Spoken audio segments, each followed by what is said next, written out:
बिस्मिल्लाहिर्रहमानिर्रहीम अस्सलामुअलैकुम। आज की वीडियो में हम फ्रैक्शनल्स नंबर का एलसीएम लेना सीखेंगे। जब आपके पास नंबर्स फ्रैक्शनल फॉर्म में आते हैं तो उनका एलसीएम किस तरह लिया जाता है। पिछली वीडियो में हमने सिंपल नंबर्स का एलसीएम लेना सीखा। उसमें मैंने आपको एलसीएम फाइंड करने के दो मेथड्स करवाए। अगर आपने वो वीडियो नहीं देखी तो पहले उस वीडियो को देखिए। उस वीडियो का लिंक मैं डिस्क्रिप्शन में दूंगा ताकि आपका कॉन्सेप्ट और क्लियर हो जाए। देखें स्टूडेंट्स, जब भी हमारे पास इस तरह के फॉर्म में नंबर्स आ गए तो हम उनका एलसीएम किस तरह लेंगे, उनको किस तरह सॉल्व करेंगे। पहली बात तो यह है कि जब भी हमारे पास फ्रैक्शन में नंबर आएंगे उनके दरमियान प्लस या माइनस होगा तब हम उनका एलसीएम लेंगे, अदरवाइज हम उनका एलसीएम नहीं ले सकते। अगर मल्टीप्लिकेशन और डिवीजन की फॉर्म में अगर उनके दरमियान साइन आया तो हम उस वक्त एलसीएम नहीं लेंगे। फ्रैक्शन के दरमियान एलसीएम उस वक्त लिया जाता है जब उनके दरमियान प्लस या माइनस का साइन हो। जैसे कि अब देखिए हमारे पास दो फ्रैक्शनल फॉर्म में नंबर्स है, इनके दरमियान प्लस है तो हम इनको डायरेक्ट इस तरह प्लस नहीं कर सकते कि 5 प्लस 3 8 और 4 प्लस 4 8। इस तरह हम इनका एलसीएम नहीं ले सकते। इनका हमने क्या करना है, इनका हमने लेना है एलसीएम। एलसीएम किस तरह लेना है, एलसीएम याद रखिए हमेशा एलसीएम डिनोमिनेटर्स का लिया जाता है, न्यूमिनेटर्स का आप एलसीएम नहीं ले सकते। हमेशा डिनोमिनेटर्स में जो नंबर्स होंगे हमने उनका एलसीएम लेना होता है। अब यहाँ पे हमारे पास डिनोमिनेटर्स में नंबर है 4, तो हमने क्या करना है 4 4 सेम नंबर है तो इनका एलसीएम भी हमारे पास आ जाएगा 4। अब देखें 4 1 टाइम 4 होता है तो वही 1 जो होगा वो ऊपर जाके जब 5 से मल्टीप्लाई होगा तो हमारे पास 5 1 टाइम 5 ही होगा। प्लस अब देखिए 4 1 टाइम 4 और वो 1 मल्टीप्लाई होगा 3 से तो 3 1 टाइम 3। अब देखिए 5 प्लस 3 8 डिवाइडेड बाई 4। जब आप इनको डिवाइड करेंगे तो 4 2 टाइम 8 जो कि 2 हमारे पास इसका आंसर हो जाएगा। देखिए हमारे पास एक और क्वेश्चन है 1/5 प्लस 2/4। अब हमने क्या करना है, इस क्वेश्चन को सॉल्व करना है। तो इस क्वेश्चन को सॉल्व करने के लिए हमने क्या करना है, इसका एलसीएम लेंगे क्योंकि इन दो फ्रैक्शनल नंबर के दरमियान हमारे पास प्लस का साइन है तो हम इसको डायरेक्ट प्लस नहीं कर सकते, हमें इसका लेना होता है एलसीएम। तो एलसीएम किस तरह लेंगे, एलसीएम मैंने आपको जैसे बताया कि डिनोमिनेटर्स का लिया जाता है। तो डिनोमिनेटर्स में हमारे पास नंबर है 5 और 4। अब देखें हमने क्या करना है 5 और 4 का एलसीएम लेना है। तो पिछली वीडियो में हमने सिंपल नंबर का एलसीएम लेना सीखा। 5 और 4 का एलसीएम हमारे पास आता है 20। वो किस तरह आता है वो मैं आपको यहाँ पे शो करता हूँ। अब देखें हमने एलसीएम लेना है 4 और 5 का। अब देखिए 4 और 5, अब क्या है 4 और 5 हमारे पास दो नंबर से, तो 4 और 5 का हमने लेना है एलसीएम। तो इस इनका एलसीएम अब देखें 4 और 5। अब देखें 4 2 पे डिविजिबल है तो 2 टाइम 4 होता है, 5 को आपने एज इट इज लिख देना है।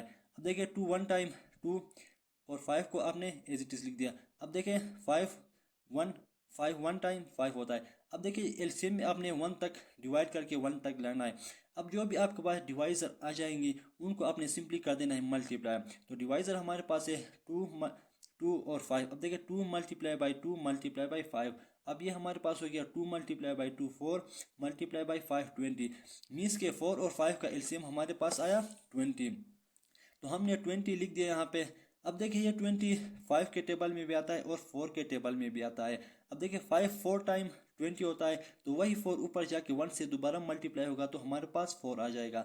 अब देखिए 4 5 टाइम 20 और वो 5 जब ऊपर जाके 2 से मल्टीप्लाई होगा तो 5 2 टाइम हमारे पास होता है 10, जो कि हमने यहाँ पे लिख दिया। अब हमारे पास बचा 4 प्लस 10 डिवाइडेड बाई 20।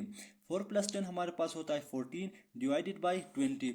अब देखिए 14 और 20 कैंसिल होते हैं। अब देखिए 2 7 टाइम 14 और 2 10 टाइम 20। तो ये हमने लिख लिया और ये ही इसका आंसर होगा। देखिए अब इस क्वेश्चन को सोल्व करते हैं। इसमें देखिए हमारे पास दो फ्रैक्शनल नंबर के दरमियान माइनस है तो हमने इसका भी एलसीएम लेना होगा। हम एलसीएम लेंगे 6 और 8 का, क्योंकि डिनोमिनेटर्स में हमारे पास 6 और 8 है तो हमने क्या करना होता है 6 और 8 का हमने एलसीएम लेना होता है। अब देखिए 6 और 8 का एलसीएम हमारे पास कितना आएगा। अब देखिए 2 3 टाइम 6 2 4 टाइम 8। अब देखिए 3 को आपने एज इट इज लिख लिया 2 2 टाइम 4। अब 2 अब 3 को एज इट इज 2 1 टाइम 2। अब देखिए हमारे पास बचा 3 और 1 3 1 टाइम 3 और 1 एज इट इज, क्योंकि हमने एलसीएम में 1 तक लेना होता है तो इसलिए हमने 1 तक लिया यहाँ पे। अब देखिए हमारे पास जो डिवाइज़र बचे हैं वो हमारे पास है 2 multiply by 2 multiply by 2 multiply by 3। जब आप इन सारों को मल्टीप्लाई करोगे तो हमारे पास आएगा 24। मीन्स के 6 और 8 का हमारे पास एलसीएम होता है 24, जो कि हमने यहाँ पे लिख दिया। अब देखिए ये जो 24 है ये 6 के टेबल में भी आता है और 8 के टेबल में भी आता है। अब देखिए 6 4 टाइम 24 होता है, वो 4 जब ऊपर जाके 4 से मल्टीप्लाई होगा तो 4 टाइम हमारे पास होता है 16। अब देखिए 8 3 टाइम 24 होता है, वो 3 जब ऊपर जाके 3 के साथ दोबारा मल्टीप्लाई होगा तो हमारे पास 3 टाइम 9 होता है। मीन्स के 16 माइनस 9 डिवाइडेड बाई 24 हमारे पास बचा। अब देखिए 16 माइनस 9 जब आप करोगे तो आपके पास आएगा 7 डिवाइडेड बाई 24, और यही इसका हमारे पास आंसर है। देखिए लास्ट और एक और क्वेश्चन हम सॉल्व करते हैं। हमारे पास अब देखिए यहाँ पे 3 नंबर्स जो है फ्रैक्शनल फॉर्म में है, तो हमने इनका भी एलसीएम लेना होता है। अब देखिए यहाँ पे हमारे पास प्लस भी है माइनस भी है, मीन्स के हमारे पास दो बाइनरी ऑपरेशन यूज हो रही हैं, एक प्लस का और एक माइनस का। अब इस क्वेश्चन को सॉल्व करने के हमारे पास दो मेथड है। अब दो मेथड से इस क्वेश्चन को सॉल्व कर सकते हो। एक मेथड तो यह है कि आप क्या करें कि इन तीनों जो डिनोमिनेटर्स में हमारे पास नंबर है, इन तीनों का आप एक साथ एलसीएम ले लें और सॉल्व करें। जैसे कि हमने यहाँ पे किया। आप देखिए यहाँ पे आप जब 4 3 2 का जब आप एलसीएम लोगे तो हमारे पास आएगा 12। देखिए यहाँ पे हमने इसका एलसीएम ले लिया है। अब देखिए 2 टाइम 4 होता है, 3 को आपने एज इट इज लिख लिया। अब देखिए 2 1 टाइम 2, अब ये आपने लिख लिया। अब देखिए 2 1 टाइम 2 3 1 आपने एज इट इज लिख दिया। अब देखिए हमारे पास बचा 1 3 1, तो 3 1। अब देखिए 3 1 टाइम 3 और 1 को आपने लिख लिया एज इट इज। अब हमारे पास आ गए 2 2 3, मीन्स के 2 मल्टीप्लाई बाई 2 मल्टीप्लाई बाई 3, जो कि हमारे पास होता है 12। मीन्स के 4 3 2 का हमारे पास एलसीएम आया 12।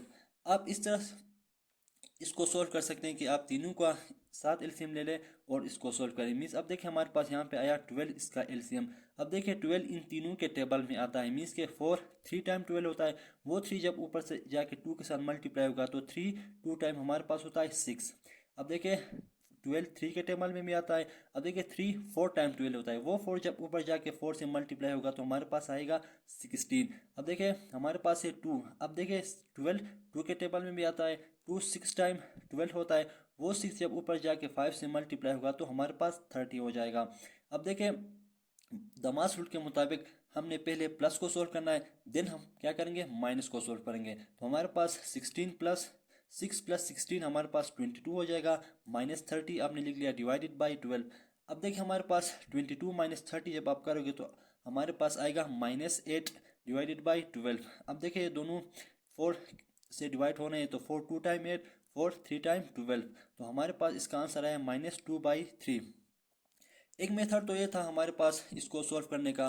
दूसरा मेथड हमारे पास ये है कि आप इनका पहले आप ये जो प्लस है इनका आप अलग से एलसीएम ले लें, जो भी आंसर आएगा उसको आप क्या करें -5/2 के साथ सॉल्व करें। क्योंकि हमें पता है कि दमास रूल के मुताबिक हमने पहले प्लस को सॉल्व करना है, तो इसलिए आप पहले यहाँ पे दो फ्रैक्शन के दरमियान प्लस है तो पहले आप प्लस को सॉल्व कर सकते हैं, देन आप माइनस के साथ इसको सॉल्व कर सकते हैं। जैसे कि आप यहाँ पे देखें हमने क्या किया है, पहले इन दो को सॉल्व किया है। मीन्स के 2/4 प्लस 3/4/3 को हमने सॉल्व किया है। अब देखें 4 और 3 का एलसीएम हमें पता है 12 आता है, और 12 4 के टेबल में भी आता है और 3 के टेबल में भी आता है। अब देखिए 4 3 टाइम 12 होता है, वो 3 जब ऊपर जाके 2 से मल्टीप्लाई होगा तो 3 2 टाइम हमारे पास 6 होता है। अब देखिए ये जो 12 है ये हमारे पास 3 के टेबल में भी आता है। 3 4 टाइम 12 होता है, वो 4 जब ऊपर जाके 4 से मल्टीप्लाई होगा तो हमारे पास 16 डिवाइडेड बाई 12। यह कि हमारे पास -5/2 एज इट इज हमने यहाँ पे लिख दिया। अब आपने क्या किया कि 6 प्लस 16 किया, हमारे पास आया 22/12 -5/2। ये आया हमारे पास। अब देखिए ये अगेन हमारे पास दो फ्रैक्शन की फॉर्म में बन गए माइनस के साथ। अब आप क्या करोगे, अगेन यहाँ पे एलसीएम ले लोगे 12 और 2 का, और हमें यह पता है कि 12 और 2 का एलसीएम हमारे पास 12 ही आता है। अब देखें 12 1 टाइम 12, और वो 1 जब ऊपर जाके 22 से मल्टीप्लाई होगा तो 22 ही आएगा। माइनस अब देखें 2 6 टाइम हमारे पास आता है 12, जो वो 6 जब ऊपर जाके 5 से मल्टीप्लाई होगा तो हमारे पास आएगा 30। मीन्स के 22 माइनस 30 डिवाइडेड बाई 12। अब देखें आप इनको सॉल्व करें तो 22 माइनस 30 हमारे पास होता है -8 डिवाइडेड बाई 12। अब ये दोनों 4 पे डिवाइड हो रही हैं, 4 2 टाइम हमारे पास 8 और 4 3 टाइम हमारे पास 12 -2/3 इसका आंसर आएगा। अब देखिए आपकी अपनी मर्जी है कि आप किस मेथड से इसको क्वेश्चन को सॉल्व करोगे। आप दोनों मेथड से कर सकते हो, आंसर के ऊपर कोई फर्क नहीं आएगा। तो ये था आज का वीडियो जिसमें हमने फ्रैक्शनल नंबर्स का एलसीएम लेना सीखा कि कब हम दो फ्रैक्शनल नंबर्स के दरमियान एलसीएम ले सकते हैं। जब उनके दरमियान प्लस या माइनस होगा तब हम उनके दरमियान एलसीएम लेंगे, अदरवाइज हम उनका एलसीएम नहीं ले सकते। अगर मल्टीप्लाई या उनके दरमियान डिवाइड होगा तो उस वक्त हम एलसीएम नहीं ले सकते। एलसीएम उस वक्त हम लेंगे जब उन दोनों फ्रैक्शन के दरमियान प्लस या माइनस का साइन होगा। तो मुझे उम्मीद है ये वीडियो आपको पसंद आई होगी, आपको समझ आई होगी। अगर कोई भी बात पूछने वाली हो तो कमेंट सेक्शन में ज़रूर पूछिएगा। मुझे दीजिए इजाज़त। अल्लाह हाफिज़।